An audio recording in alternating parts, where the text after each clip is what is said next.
Hello everyone, welcome to Pathway. आज हम लोग पढ़ने वाले हैं बायोमोलिक्यूल्स। तो चलिए हम लोग अपना नेक्स्ट चैप्टर स्टार्ट करते हैं। बायोमोलिक्यूल जो हैं वो हमारी बॉडी के हर एक बायोलॉजिकल प्रोसेस को इफ़ेक्ट करते हैं, चाहे वो सेल डिवीजन हो, मॉर्फोजेनेसिस हो या फिर डेवलपमेंट हो। तो ऐसे सभी मॉलिक्यूल्स को बायोमोलिक्यूल बोला जाता है। देखिए, वैसे अगर हम लोग केमिस्ट्री में बात करें तो वो जितने भी ऐसे मॉलिक्यूल हैं जिनमें कार्बन प्रेजेंट होता है उनको बायोमोलिक्यूल्स बोल देते हैं। और ये बात सच भी है, क्योंकि बायोलॉजी में भी हमारे जितने भी बायोमोलिक्यूल्स हैं उन सब में कार्बन प्रेजेंट है।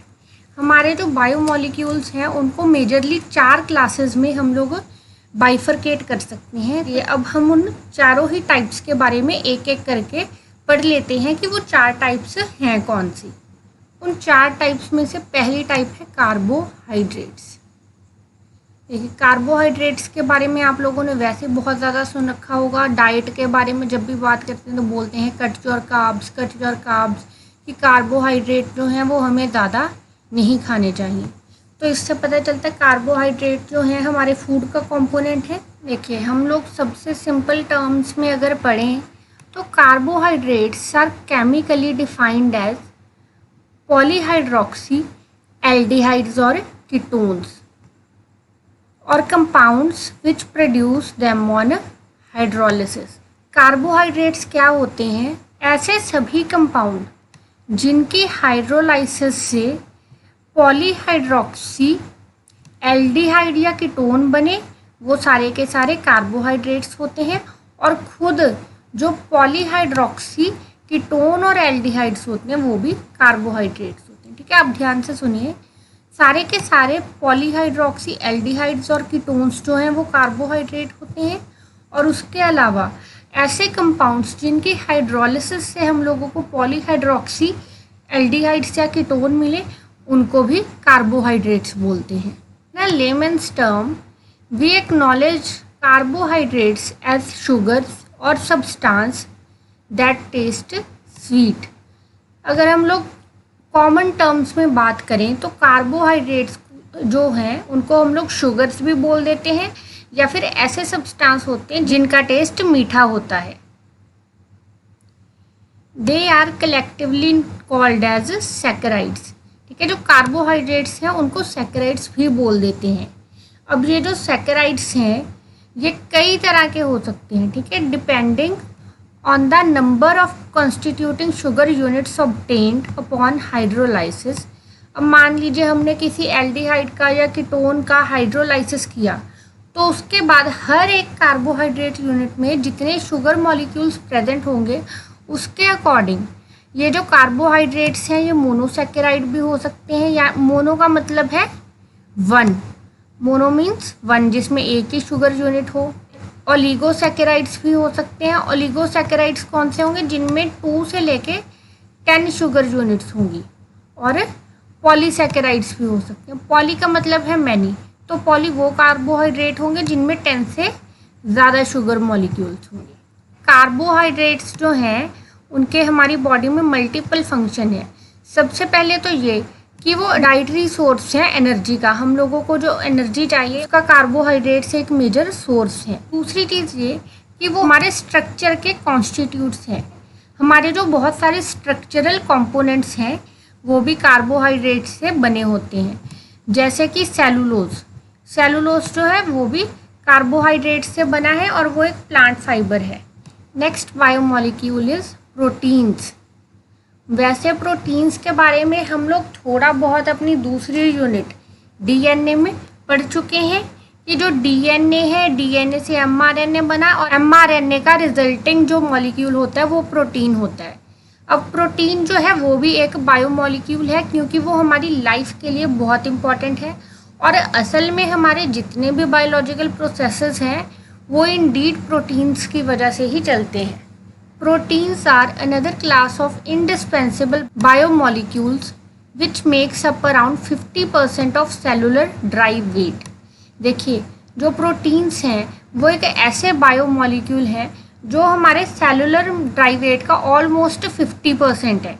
यानी कि अगर हमारे सेल्स सेल्स के हर एक कंपोनेंट को अलग अलग किया जाए तो उसमें 50% जो है सिर्फ और सिर्फ प्रोटीन्स होंगे। Proteins are polymers of amino acids arranged in the form of polypeptide chains. जो प्रोटीन्स हैं वो अमाइनो एसिड से बने होते हैं। हमारे जो अमाइनो एसिड्स होते हैं वो एक चेन फॉर्म कर लेते हैं, तो वो जो चेन होती है वो प्रोटीन होती है। हर एक टाइप के प्रोटीन की अलग अलग चेन्स होती हैं जिनमें डिफरेंट अमाइनो एसिड के कॉम्बिनेशन लगे होते हैं। जैसे ये देखिए, ये जो है ये एक चेन फॉर्म हुई है जिसमें ये अमाइनो एसिड जो है डिफरेंट है, ये अमाइनो एसिड डिफरेंट है और ये अमाइनो एसिड भी डिफरेंट है। तो इस तरह से डिफरेंट अमाइनो एसिड्स जो हैं वो मिलके एक प्रोटीन बनाते हैं। अब देखिए, जो प्रोटीन्स हैं ये भी स्ट्रक्चर के अकॉर्डिंग क्लासीफाई किए जाते हैं। तो स्ट्रक्चर के अकॉर्डिंग अगर हम लोग प्रोटीन्स की बात करें तो ये जो है पैकिंग के अकॉर्डिंग क्लासीफाई किए जाते हैं। जैसे हमारे जो कार्बोहाइड्रेट थे वो शुगर मॉलिक्यूल के ऊपर डिपेंड कर रहे थे कि वो मोनोसैकेराइड्स हैं, ओलिगोसैकेराइड्स हैं या पॉलीसैकेराइड्स हैं। तो ये जो प्रोटीन्स हैं ये पैकिंग के अकॉर्डिंग प्राइमरी, सेकेंडरी, टर्शरी या क्वाटरनरी भी हो सकते हैं, क्वाटरनरी प्रोटीन्स के। यहाँ पे भी लिखा है these structures are based on the level of complexity of the folding of a polypeptide chain. अब ये जो क्लासिफिकेशन है ये डिपेंड करती है कि जो पॉलीपेप्टाइड्स हैं वो कितने कॉम्प्लेक्स तौर पे पैक हुए हैं। Proteins play both structural and dynamic roles.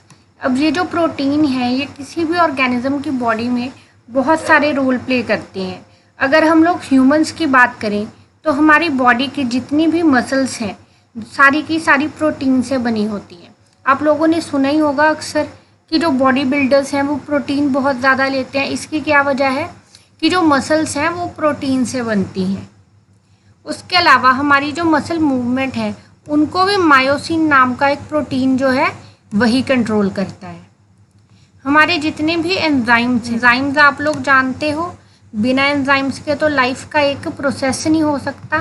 तो जितने भी एंजाइम्स हैं वो भी सारे के सारे प्रोटीन्स हैं। तो ये थे हमारे दूसरे बायोमोलिक्यूल्स प्रोटीन्स। हमारे जो नेक्स्ट बायोमोलिक्यूल्स हैं वो लाइफ के लिए बहुत इंपॉर्टेंट है, आप लोग भी जानते हो, न्यूक्लिक एसिड्स। अभी देखिए ये जो है ये एक न्यूक्लिक एसिड की यूनिट्स क्या होती हैं, एक न्यूक्लियोटाइड। अब इस न्यूक्लियोटाइड में ये क्या है, ये है एक फॉस्फेट ग्रुप, ये है शुगर क्यूट सा बड़ी बड़ी आँखों वाला, और ये है एक बेस। तो ये तीनों मिलके बनाते हैं एक न्यूक्लियोटाइड, और बहुत सारे न्यूक्लियोटाइड मिलके बनाते हैं nucleic acids. Nucleic acid refer to the genetic material found in the cell that carries all the hereditary information from parents to progeny। हमारे सेल के अंदर जितना भी जेनेटिक मटेरियल प्रेजेंट होता है जो कि हेरिडिटरी इंफॉर्मेशन को पेरेंट्स से उनकी प्रोजेनी में ट्रांसफ़र करता है उसको हम लोग बोल देते हैं न्यूक्लिक एसिड्स। ये जो न्यूक्लिक एसिड्स है दो टाइप्स के होते हैं। पहला है डीऑक्सीराइबोन्यूक्लिक एसिड यानी कि डीएनए, और दूसरा है राइबोन्यूक्लिक एसिड यानी कि आरएनए। अगर आप लोग हमारी डीएनए वाली सारी की सारी यूनिट देखना चाहते हैं तो इसी वीडियो के आई बटन पे क्लिक करें, आप लोगों को डीएनए की सारी यूनिट की प्लेलिस्ट मिल जाएगी। अगर आपको उसमें से कोई भी वीडियो अच्छी लगती है तो उस वीडियो को लाइक ज़रूर करें, अपने दोस्तों में शेयर करें और हमारे चैनल पाकवे एजुकेशन नेटवर्क को सब्सक्राइब करें। The main function of nucleic acid is the transfer of genetic information and synthesis of proteins by process known as translation and transcription. देखिए जो न्यूक्लिक एसिड्स हैं इनका main function क्या है, genetic information को transfer करना। हम लोग हमेशा पढ़ते हैं न्यूक्लिक एसिड्स का जो सबसे प्राइमरी फंक्शन है वो हमेशा ही जेनेटिक इन्फॉर्मेशन के ट्रांसफ़र को बोला जाता है, और ट्रांसफ़र हो कहाँ से रहा है, पेरेंट्स से ऑफस्प्रिंग के बीच में। उसके अलावा हमारी बॉडी के लिए प्रोटीन्स बनाना, अभी हम लोगों ने पीछे प्रोटीन्स के बारे में पढ़ा कि जो जितने भी एंजाइम हैं वो भी प्रोटीन से बने हैं, जो हमारी बॉडी की मसल्स हैं वो भी प्रोटीन से बनी है, और फिर उन मसल्स की मूवमेंट भी प्रोटीन्स कंट्रोल कर रहे हैं। तो अब वो सारे प्रोटीन्स जो बनाने हैं वो भी काम है न्यूक्लिक एसिड्स का। जो यूनिट्स होती हैं न्यूक्लिक एसिड्स की उनको हम लोग न्यूक्लियोटाइड बोलते हैं। और जो न्यूक्लियोटाइड होता है उसमें 3 कंपोनेंट्स होते हैं, एक होता है नाइट्रोजनस बेस, एक पेंटोस शुगर और एक फॉस्फेट ग्रुप। जो न्यूक्लियोटाइड्स हैं वो एक दूसरे से 3' to 5' फॉस्फोडाइएस्टर बॉन्ड की हेल्प से जुड़े होते हैं। देखिए हम लोग बात करते हैं कि 4 तरह के न्यूक्लियोटाइड होते हैं। तो वो 4 न्यूक्लियोटाइड जो होते हैं वो कैसे डिफ्रेंशिएट किए जाते हैं? वो डिफ्रेंशिएट किए जाते हैं डिपेंडिंग अपॉन द बेस। जो भी नाइट्रोजनस बेस हमारे पेंटोस शुगर को लगा होता है वही हमारे न्यूक्लियोटाइड को दूसरे न्यूक्लियोटाइड से डिस्टिंक्ट बनाता है। अभी मान लीजिए कि ये जो हमारा एक बेस है ये है एडेनिन, तो ये बन गया हमारा एडेनिन ट्राइफॉस्फेट न्यूक्लियोटाइड।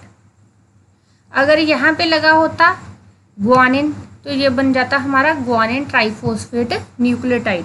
तो इस तरह से जो भी बेस लगा होगा हमारे न्यूक्लियोटाइड को वही हमारे न्यूक्लियोटाइड को डिसाइड करेगा। 4 बेसेस होते हैं न्यूक्लिक एसिड्स में जो हम लोग देखते हैं, वो है adenine, guanine, cytosine and thymine. ये जो 4 बेसेस हैं ये प्रेजेंट होते हैं डीएनए में। लेकिन अगर हम लोग बात करें आरएनए की तो आरएनए में थायमिन को जो है रिप्लेस किया जाता है यूरासिल से। आरएनए में थायमिन की जगह जो है यूरासिल लगा होता है। ये जो डीएनए है वो एक डबल हेलिक्स स्ट्रक्चर है जिनके बीच में हाइड्रोजन बॉन्ड लगा होता है। देखिए ये जो है कि ये जो आपको दिख रहा है ये एक चेन है, न्यूक्लिक एसिड की एक chain.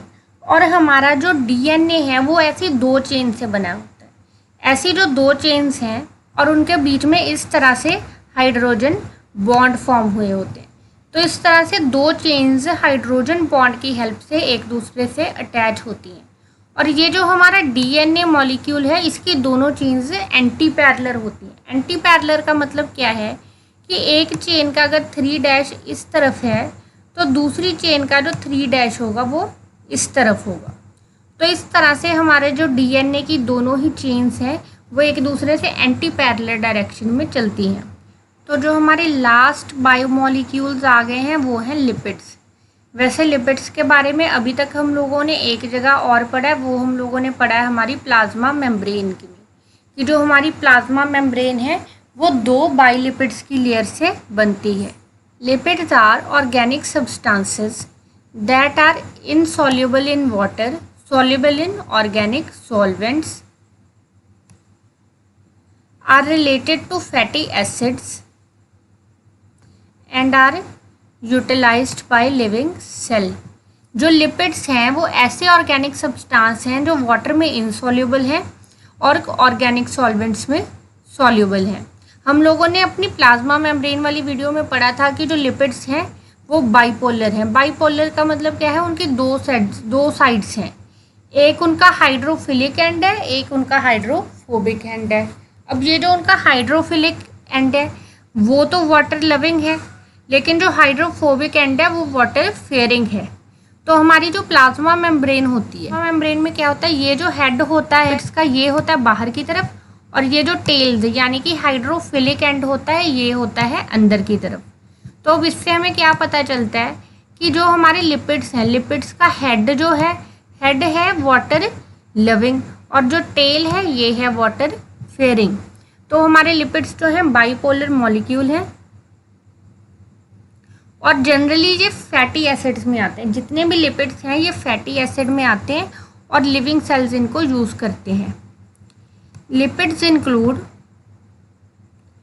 Fats, waxes, sterols, fat soluble vitamins, mono, di और ट्राइग्लिसराइड्स, फॉस्फोलिपिड्स, ये सारे के सारे जो मॉलिक्यूल्स हैं ये लिपिड्स में ही आते हैं। जो लिपिड्स हैं कार्बोहाइड्रेट, प्रोटीन और न्यूक्लिक एसिड की तरह नहीं है, बल्कि ये मोनोमर्स हैं। ठीक है, जितने भी लिपिड्स हैं एक लिपिड जो है एक ही मॉलिक्यूल है। लिपिड्स में कोई भी रिपीटिंग यूनिट नहीं होती। और लिपिड्स जो है हमारे लिए एनर्जी का चीफ सोर्स है। अब आप लोग सोचेंगे कि जो लिपिड्स हैं वो भी एनर्जी का सोर्स है और जो कार्बोहाइड्रेट्स हैं वो भी एनर्जी का सोर्स हैं। तो इन दोनों में डिफरेंस क्या है? देखिए, लिपिड्स और कार्बोहाइड्रेट्स में मेन डिफरेंस ये है कि जो लिपिड्स हैं वो एनर्जी को इंस्टेंट यूज़ करते हैं। ठीक है, एनर्जी को, जो भी एनर्जी है लिपिड्स की फॉर्म में एनर्जी स्टोर नहीं होती। हमारी बॉडी में जो एनर्जी लगातार यूज़ होती जा रही है, जो हमने जो खाया उससे उसी टाइम एनर्जी बन गई, तो वो है लिपिड्स। लेकिन अगर हमने कुछ खाया और फिर उसको स्टोर करके रखा गया और फिर उस स्टोर्ड सब्सटेंस से एनर्जी बनाई जाए, तो वो होता है कार्बोहाइड्रेट। ये मेन डिफरेंस है लिपिड और कार्बोहाइड्रेट्स के बीच में। कार्बोहाइड्रेट्स जो है उनको एनर्जी स्टोर करने के लिए यूज़ किया जाता है और जो लिपिड्स हैं उनको इंस्टेंट एनर्जी के लिए यूज़ किया जाता है। तो ये था हमारा आज का लेसन। आज हम लोगों ने इसमें जनरली डिस्कस किया कि बायोमॉलिक्यूल्स क्या होते हैं और 4 मेन बायोमॉलिक्यूल्स के बारे में पढ़ा। तो ये एक इंट्रोडक्टरी लेसन था। अब हम लोग अपने आने वाले लेसन्स में बायोमॉलिक्यूल्स के नेचर के बारे में, उनसे रिलेटेड कुछ खास टर्म्स के बारे में डिटेल में पढ़ेंगे। अगर आप लोग वो वीडियोस भी चाहते हैं तो अभी के अभी हमारी इस वीडियो को लाइक करें, शेयर करें और हमारे चैनल पाकवे एजुकेशन नेटवर्क को सब्सक्राइब ज़रूर करें ताकि हमारी आने वाली सारी वीडियोस आप तक पहुंचती रहें। Thank you.